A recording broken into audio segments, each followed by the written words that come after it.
It was an ordinary Thursday afternoon in downtown Los Angeles. Cars honked in traffic, street performers played their music, and people rushed by without looking up from their phones. But one small boy stood still. Ollie, just 9 years old, had stepped off the school bus when he realized it was time for the ASR prayer. Without hesitation, he took off his jacket, laid it neatly on the sidewalk, and began to pray in the middle of the bustling street corner. People slowed down to watch. Some thought it was a performance art, others assumed it was a prank. But something about Ali's posture, his calm, focused expression, made them stop and really look. Traffic slowed. A tourist named Jenna, visiting from Chicago, pulled out her phone and began recording. She wasn't religious, but what she saw gave her goosebumps. The surprise? Just as Ollie completed his prayer, a stranger from a nearby cafe knelt beside him in tears. He whispered, "I haven't prayed in 10 years, but watching you just now reminded me how." That man was a former Muslim who had left his faith after losing his wife in an accident. Ali's simple prayer had just sparked his journey back. The video Jenna posted exploded overnight. Titled, "Little Muslim Boy Prays in Middle of LA Street," it amassed over 20 million views within 48 hours. Comment sections flooded with admiration, questions, and even debates. News outlets picked up the story, dubbing Ollie as the child who stopped time.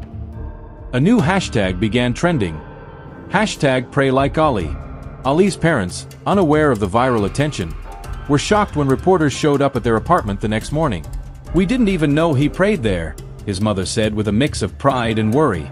His father, a taxi driver, warned that attention like this could be dangerous. But Ollie didn't fully grasp what was happening. He was just happy that people were talking about Allah. The twist: a Hollywood producer reached out asking to make a short film about Ali's prayer. But before the family could even consider it, they received a mysterious envelope under their door.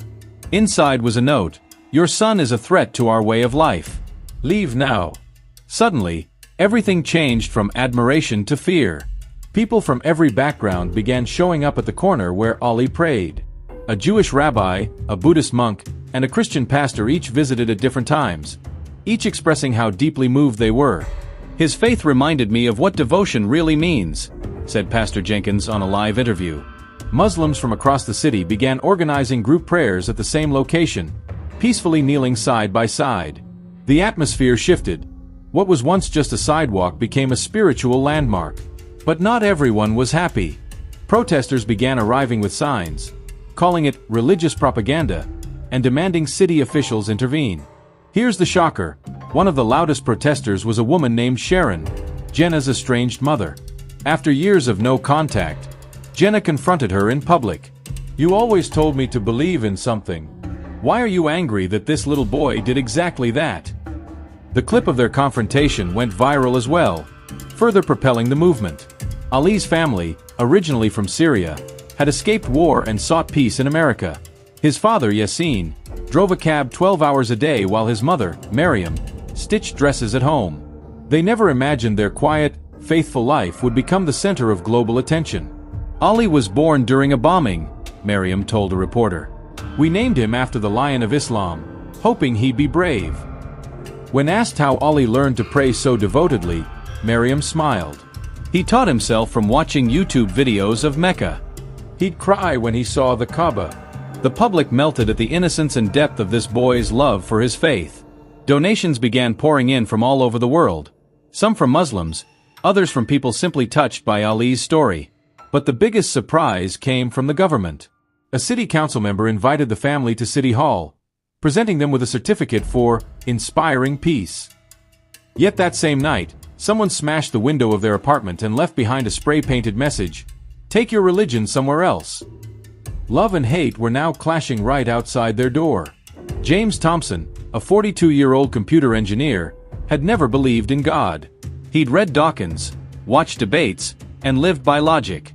But something about that video of Ollie praying haunted him.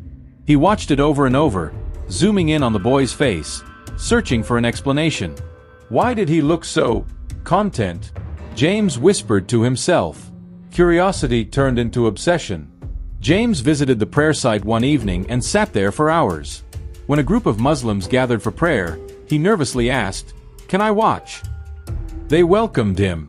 One man even offered him water and a seat.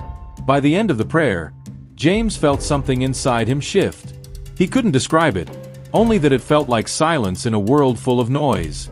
The twist. That night, James dreamed of a desert and a voice calling his name in Arabic. He didn't know a single word of the language, but when he Googled what he remembered hearing, the translation shocked him. "Come back, my servant." The next day, James walked into a mosque and asked how to become a Muslim. Carlos had been living on the streets of Los Angeles for nearly a decade.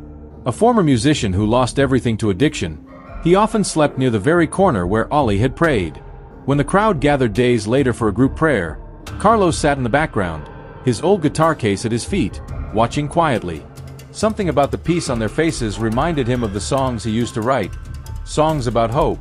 After the prayer ended, a young Muslim man offered Carlos food and asked his name. "Nobody's asked me that in years," he said, choking up. They talked for hours. Carlos admitted he hadn't believed in anything since his wife died, but that watching Ali, and now these strangers, made him feel something he hadn't felt in years. Warmth. The surprise? Days later, Carlos showed up freshly shaved, wearing clean clothes donated by a local mosque. In front of dozens of onlookers, he took his Sharada with trembling hands. The man who once sang to empty subway tunnels now wept in prayer, whispering, "Ali saved me, and he doesn't even know I exist." News spread rapidly.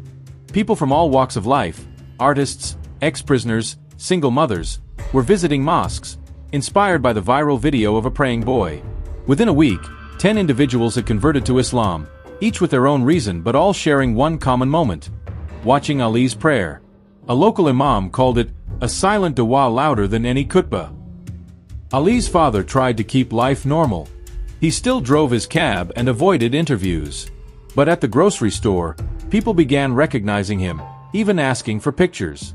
Ali remained quiet about it all, only saying, "I just didn't want to miss my prayer."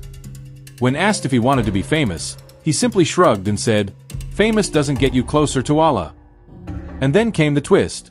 One of the 10 converts was revealed to be an undercover police officer, assigned to monitor the protests around the prayer site. He had come with suspicion, but left with tears in his eyes and faith in his heart. He kept his identity secret, but left a note at the mosque: "I came here to investigate. Instead, I found the truth." The protests were growing louder. Angry groups began gathering near the prayer site, holding signs that read, "Keep religion off our streets." They shouted at the peaceful Muslims praying, calling them names, accusing them of indoctrination. One woman, in particular, stood out: blonde, middle-aged, loud, and relentless. Her name was Karen Mitchell, and she was determined to take America back. But something shifted one afternoon when Karen's granddaughter, Lily, saw the video of Ali. The little girl, only 6, began mimicking his prayer at home. "He looks like an angel," she told her grandmother. Karen was horrified at first, but when she saw the video for herself, something in her hardened heart cracked. She watched it over and over, not understanding why she couldn't stop crying. The shocker? The next day, Karen returned to the protest, not with a sign, but with a plate of cookies. She handed them to the Muslims praying and said awkwardly, "I guess. I just want to understand more." The crowd gasped.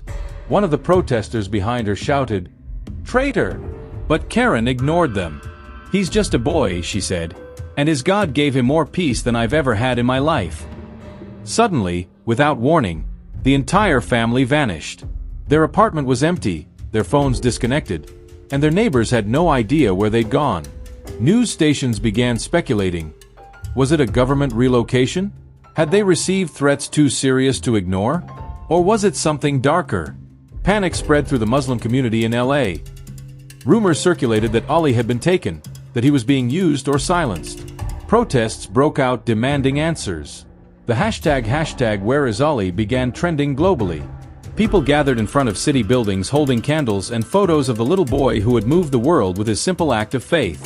Then, the revelation came. A wealthy Muslim businessman had quietly moved Ali's family to Sacramento after hearing of a credible threat on their lives. He had done it without media or attention, wanting only to protect the boy who had unknowingly started a spiritual revolution. "This isn't about publicity," the man later said. "It's about preserving light." Now living in a modest home provided by the Sacramento Muslim community, Ali and his family tried to rebuild their quiet life. But things were different. Local Muslims would recognize him at the masjid, asking for selfies or blessings. Ali didn't understand the attention. "I'm just a kid," he told his mom. "Why do they think I'm special?" Meanwhile, the mosque offered Ali a scholarship to attend a private Islamic school.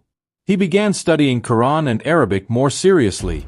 Teachers noted something rare about him: his ability to memorize quickly, his deep empathy, and his calmness under pressure. "He's like a mirror," one sheikh said. "He reflects back what people need to see." The surprise? One night, while playing outside, Ali looked up and saw a man watching from across the street. The stranger wore a hoodie and carried something. Before Ali could react, his father appeared and rushed him inside. Security footage later revealed the man had spray-painted a hateful message on the sidewalk. The family's safety, even in a new city, was still not guaranteed. The morning after the vandalism, the family discovered an envelope taped to their front door. Written in shaky handwriting, it read, "To the boy who prays in the street." Inside was a long letter from a former war veteran named Jacob, who admitted to being the man who had spray-painted the hate message. He explained how anger had consumed him after losing his son in Afghanistan, blaming Muslims for everything. But after the act, Jacob said he couldn't sleep. Something about Ali's calmness, even in fear, haunted him. He began watching Ali's viral video in secret. "He reminded me of my son before the war changed him," the letter said. "I'm sorry for what I did. I don't expect forgiveness. I just needed you to know I was wrong." The twist. A week later, Jacob showed up at the mosque with tears in his eyes. He handed Ali's father a Quran he had bought himself, marked with sticky notes and questions. "I want to learn," he said simply. The man who had once spread hate now sat in the back row of the masjid, listening, learning, seeking peace from the very people he once feared. The stories kept spreading. Converts began forming study circles, support groups, and weekly community dinners. From baristas to yoga instructors, tech workers to tattoo artists, people were coming together, drawn not by marketing or mission trips, but by a single act of devotion by a child. The city's mosques had never seen anything like it. One evening, a well-known influencer, Ava Rose, attended a Friday prayer after secretly studying Islam for months. She wore a hoodie and sat quietly in the back. After the prayer, she whispered the Shahada to the Imam, unnoticed by most. But when she posted a story later that night, her 12 million followers exploded with questions. "You're Muslim," she confirmed with a smile. "Yes. I found what I've been missing." The shock. That night marked the 100th person to convert since Ali's prayer. The number alone brought reporters, researchers, and even international scholars to LA. But for the Muslims who lived there, the conversions weren't numbers. They were hearts finding their home. Ali began having vivid dreams. He told his mother about one where he was standing on a glowing mountain, with hundreds of people behind him praying. In the sky, birds circled overhead, and a deep voice whispered, "Let your light keep going." His mother listened closely and shared it with a local scholar, who was struck by the dream's depth. After that, Ali began waking up before far on his own, making dua with deep sincerity. He didn't fully understand what was happening, but he felt something heavy yet beautiful in his chest. When he prayed, he often cried without knowing why. "It's like my heart knows more than I do," he once told a friend. The surprise? A renowned spiritual teacher from Turkey who had seen the viral video flew to Sacramento just to meet Ali. After sitting with him for an hour, he looked at the boy's parents and said, "He is no ordinary child. Protect him. His soul carries something rare, like the early companions of the Prophet." That night, the scholar offered to fund Ali's entire Islamic education abroad. At Ali's new Islamic school, things were peaceful. Until one day, a fire drill turned into chaos. A parent had called in a false bomb threat, angry that the school had converted his teenage daughter weeks earlier. Police swarmed the area, and students were evacuated. Ali stayed calm, helping younger kids stay quiet and focused. When the threat was proven fake, the school resumed classes, but the damage had been done. The media showed up. Protesters gathered outside again. The daughter who had converted, Maria, broke down crying in front of Ali. "I didn't want this to happen," she said. "I just wanted to find God." The twist. The incident made national news, and instead of turning people away, it brought them closer. Donations poured in to support the school. Interfaith leaders from churches and synagogues came to visit. The very act meant to spread fear had sparked something unexpected: unity. 2 months after the first viral video, a black SUV pulled up to the mosque. Out stepped a man in a suit with an American flag pin. He introduced himself quietly as a representative from the White House's Faith Outreach Office. He said he wasn't there officially, only personally. "I had to see it for myself," he whispered. The man spent the entire Friday prayer sitting near Ali's family, observing. Afterward, he sat with Ali for 10 minutes. No cameras, no press. He didn't ask questions, just listened. Then he stood up, shook the boy's hand, and said, "You reminded me why I believed in God in the first place." The shocker? A week later, during a national address, the president mentioned a child in California whose simple faith reminded the world of what prayer can do. Though Ali's name wasn't mentioned, everyone knew. The prayer of one boy in the street had reached the heart of a nation. Ali's family received a message from Lebanon. A distant uncle they had lost contact with during the Civil War had seen the viral news. He wrote that seeing Ali on the screen, kneeling on concrete in peace, brought him to tears. He said he had turned bitter toward religion after the war, but something about Ali rekindled hope in his heart. A month later, he arrived in Los Angeles. He was rough around the edges, skeptical, and carried decades of trauma. But sitting in the masjid beside his nephew, watching the youth speak about God with pure joy, broke something in him. He whispered, "Ashhadu an la ilaha illallah," through sobs. The twist: he wasn't the only one who came. Behind him were 2 men and 1 woman, friends he had brought with him on the flight. All 3 converted that very night. What started as a family reunion turned into 4 shahadas and a whole new journey of healing and redemption. As the buzz around Ali's story continued to spread, a major Hollywood studio contacted his family. They wanted to produce a feature film based on his story. Big-name directors, international distribution, the works. The family hesitated, fearing exploitation or distortion of the message. Ali's father consulted scholars and community elders. After weeks of discussion, they agreed, but only under one condition. The film would not change the core message of Islam, and Ali would retain creative control. Surprisingly, the studio accepted. "It's his authenticity people love," the producer said. "We won't touch that." The twist: during casting, the child actor originally chosen to play Ali asked to learn about Islam to better understand the role. He studied with a local imam for weeks. And just days before filming began, he took his Shahada. Even Hollywood couldn't stay immune to the ripple effects of one boy's prayer. One morning, after months of excitement and travel, Ali woke up and didn't speak. Not a word. No fever, no pain. Just complete silence. His parents panicked, taking him to hospitals, neurologists, therapists. All tests came back normal. Doctors were baffled. "Maybe he's overwhelmed," one suggested. For 2 weeks, Ali remained mute. He still smiled, prayed, and helped around the house. But he didn't speak. Then one Friday, after Jummah prayer, he suddenly stood up and recited a du'a aloud in perfect Arabic, something he had never memorized before. The imam and his parents froze. The shock. A scholar visiting from Medina recognized the du'a. It was nearly identical to one written by a righteous boy in Islamic history, centuries ago, who was known for guiding hundreds to Islam.